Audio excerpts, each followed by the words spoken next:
If you're a fan of action movies, thrillers, and hitmen, then you've probably seen or heard of the character John Wick, the world's most dangerous hitman.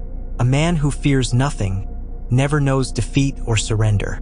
A professional in physical combat arts, ready to kill and destroy an entire gang for revenge, and capable of using anything as a weapon. I've always admired the character of John Wick, but I always thought he was purely fictional, which makes sense.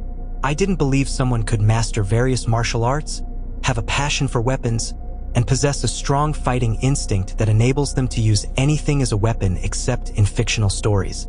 Well, in reality, the character of John Wick is inspired by a real man. Just like in the movie, this man was strong, fierce, fearless, and never accepted defeat. So, let's get to know Alexander Solonik, the inspiration behind John Wick. Alexander was born on October 16, 1960, in Kurgan, Ural Oblast, Soviet Union, to a poor family. From a young age, he demonstrated great strength, a high sense of justice, and an unusual Russian nationalism. He had a passion for weapons, wrestling, arm wrestling, and masculine sports. All his friends were similar to him in nature. Interestingly, the lives of his closest friends took a completely different direction, just like Alexander's, as they grew older. After finishing high school, Alexander received his mandatory draft notice. In the Soviet Union, military service was compulsory, and for most Russians, it was akin to a condolence letter. But for Alexander, he celebrated this notice and eagerly packed his belongings to go. He was assigned to a tank unit and later sent to the Soviet occupation forces in East Germany, according to official records. However, rumors suggested he wasn't just an ordinary soldier in a tank unit. Some speculated he was a high-ranking intelligence officer from the elite Russian intelligence, trained in the combat art of Sambo, silent assassinations, infiltration, espionage, counterterrorism, and counterespionage. He was allegedly tasked with difficult missions to assassinate spies and NATO officers in West Germany. After completing his mandatory service, he joined the Russian Police Academy, received new training, graduated, and was sent to work in patrols for the Russian Ministry of Internal Affairs. This added credibility to the rumors, as the Ministry of Internal Affairs only accepted the highest-ranking and strongest soldiers. However, no official information confirms this. Approximately 6 months later, a heated argument erupted between him and a higher-ranking officer over his brutal arrest methods, not to mention the killings. Alexander was the type to build respect based on a person's character, not their rank, which angered the officer. Alexander was extremely harsh with criminals, likely due to his strong Russian nationalism. The Ministry of Internal Affairs was like a state fortress, mainly dealing with national security issues. Considering the context of Soviet-era Russia, brutal methods implied Alexander was merciless and fierce with criminals. This altercation led to his dismissal from service, shattering his dreams and returning him to Kurgan in despair. Upon returning to his city, he worked as a gravedigger at the main cemetery. One of his colleagues was a childhood friend, and the rest were familiar faces in the small town, making his job somewhat comforting despite working in a bleak place for 10 hours daily. Throughout his life, he spent time with many women and got some tattoos. Eventually, he decided to settle down and marry in his hometown. He did get married, and his marriage resulted in a daughter. However, the marriage ended in divorce. He remarried, and his second wife gave birth to a son. His life was happy and simple for a while, but this happiness didn't last long. In 1987, one of Alexander Solonik's former lovers filed a lawsuit against him, accusing him of raping her. Alexander was innocent, and his friends and colleagues, including one of his closest friends, Andrei Kolgov, testified to his innocence. The story was clearly fabricated, as the woman changed many details in various sessions. It is believed that the police officer who dismissed Alexander from service wanted more than just to fire him. He also wanted to imprison him and fabricated the entire story. Indeed, he succeeded, and Alexander was sentenced to 8 years in prison. Alexander understood everything, so before being sent to prison, he asked the judge for 5 minutes alone with his wife and son to say goodbye. They were given a separate room and left alone. The moment the door closed, Alexander kissed his wife and son, broke the window, jumped from the second floor, and ran away. After several months on the run, the Russian police caught him 190 kilometers north of Kurgan, on his way to Siberia, the nearly deserted icy desert. Alexander had walked that distance through mountain foothills and the icy Russian forests, proving his strength and endurance. However, this was not enough to fight off the police who found him when he was searching for a clinic at the edge of the city to remove his tattoos. He was arrested and finally sent to prison. Valery was sitting in a nightclub surrounded by guards, who were former soldiers of the Russian Special Police Forces. Alexander stormed the club with 2 pistols and began fighting them until he killed their leader and most of his guards. A year and a half later, he killed his replacement, which led to the gang's disbandment. When you watch any movie or TV series, dear viewer, you must have heard that no police officer has ever been imprisoned and completed their sentence alive. Prisoners hold a deep grudge against all police officers without exception. As soon as a police officer is imprisoned and loses the power granted to him by the law, he is sentenced to death by the prisoners who show no mercy.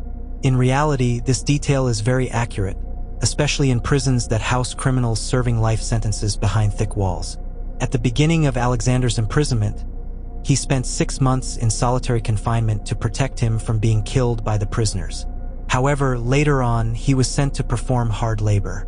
On his first day of work, while digging, he was hit hard on the back of his head with a shovel.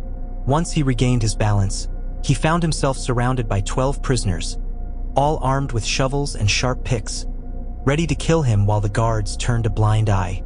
At that moment, he used the martial art of Sambo, managed to throw one of them, grabbed his shovel, and fought them off fiercely, defeating them all.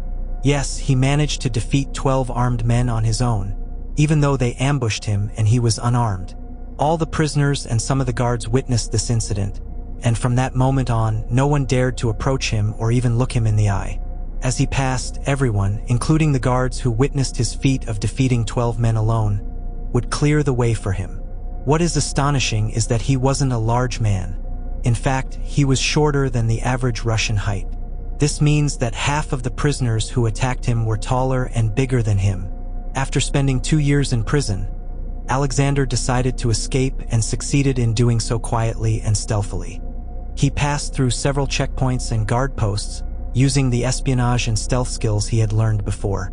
They did not realize he had escaped until it was too late, and he returned to the city of Kurgan. Alexander Solonik was a Russian nationalist throughout his life. He despised criminals and mafias, and his dismissal from the police was due to his brutal methods against them. However, after spending months evading the government and serving 2 years in prison, 6 months of which were in solitary confinement and the rest in hard labor, all due to an altercation with an officer, his nationalist fervor died. He became what he once hated the most. Upon his return, he found that his childhood friends had become part of the Russian mafia and had formed their own gang, especially his friend Andrei, who had been a staunch defender during his trial. So Solonik joined them and became a member of their gang, tasked with killing rivals. His first mission was to kill the leader of their biggest rival gang, which he successfully accomplished in 1990 when he was under 30 years old. After that, his gang became the strongest in Kurgan, causing other gangs to retreat to avoid the same fate. At that moment, the entire city of Kurgan was under their control. However, they soon realized that Kurgan and its surroundings wouldn't bring in much money, as the city was originally established to protect Russia from attacking nomadic tribes and held no significance in their current time. Therefore, the gang decided to leave Kurgan and move to the capital, Moscow, where mafias and wealth abounded. In 1992, the gang arrived in Moscow, and Alexander Solonik was tasked with killing Viktor Nikiforov, one of the most skilled hitmen. Viktor worked for a powerful mafia and was considered their unbeatable weapon. Alexander managed to kill him, which struck fear into both his mafia and others. A few months later, he killed Valery Dalgas, another major gang leader. This wasn't the only crazy thing Alexander did in his life. Needing money, he started extorting rival mafia leaders, one of whom was Ottari Kvantrishvili, a mafia boss feared even by the Russian government. Despite warnings from his friends about Ottari's ruthlessness, Alexander continued to demand money. When Ottari refused and mocked him, Solonik went and killed him single-handedly despite heavy security. After Otari's murder, everyone feared Alexander. Any target he set his sights on was as good as dead, and the moment his or his relative's name was mentioned, it was like writing their will. Alexander earned several nicknames, including Sasha the Macedonian, Valerianic, and Azrael of the Mafia.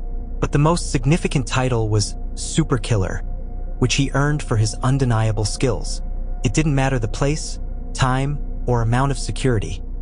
Once he had a target's name and picture, they were as good as dead. In one instance, he was assigned to kill a mafia boss who took every precaution upon learning this. The boss traveled with a fleet of cars surrounded by guards and decided to hide for a while.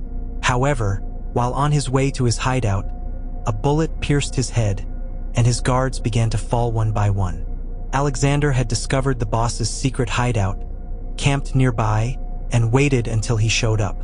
He then killed him and 6 of his guards from a distance of 275 meters in the dark of night. Another story tells of him trying to extort a massive mafia operating in several cities. When they refused to pay, he killed the leader and all the top members of that mafia, some even with knives. Yes, Alexander traveled to different cities, killing mafia leaders simply because they refused to pay him. Alexander's methods were varied and unpredictable. Sometimes he killed stealthily like a secret police officer. Other times he stormed in wildly, shooting everyone in the building. He used knives, pistols, AK-47s, and sniper rifles. The constant was his target type: high-ranking figures in the Russian mafia, leaders, and major members of powerful mafias.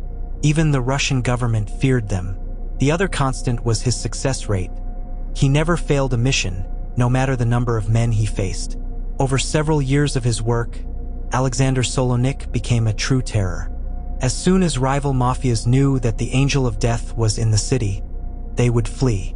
Once someone learned they were his next target, they would implicitly surrender, knowing their days were numbered.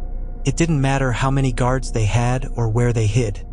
There was no escape from this man. The Russian government started pursuing him, and when they discovered his hideout, they chased him through the streets of Moscow.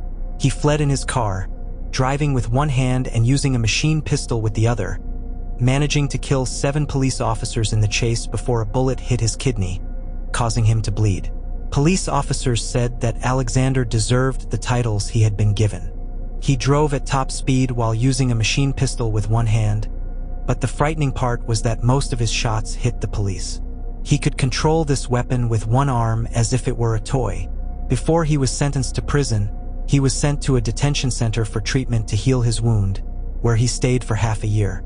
During his recovery, he started learning foreign languages, one of which was Greek.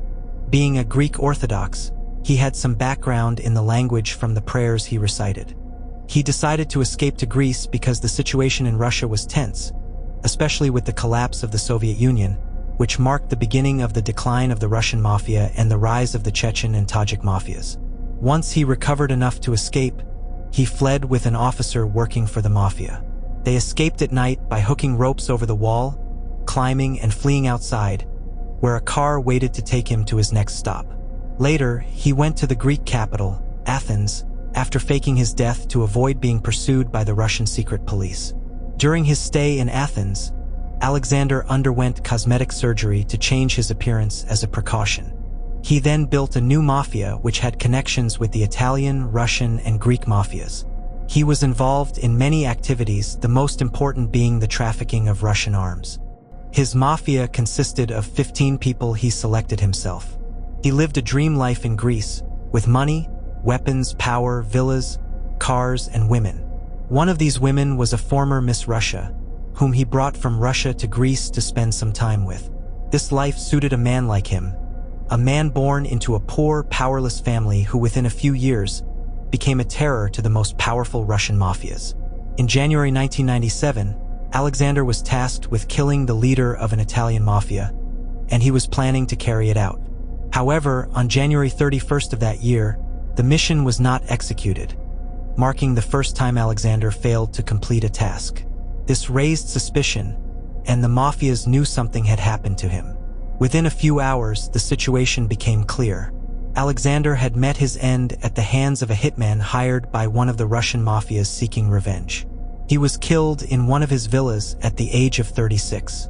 The Greek police found many of his possessions, but the most surprising was an arsenal of Russian and non-Russian weapons. His love for weapons stayed with him even when he settled in a quiet place far from the continuous conflicts of the Russian mafia, to the extent that he had an arsenal in a country where owning such weapons is a felony. During his lifetime, it was proven that he killed 43 mafia leaders and high-ranking men, not counting the guards and police officers he killed or the criminals he killed while he was a policeman. Some sources mentioned that the number of his mafia victims exceeded 150 men, all killed by his hand, without counting those killed by his mafia under his orders.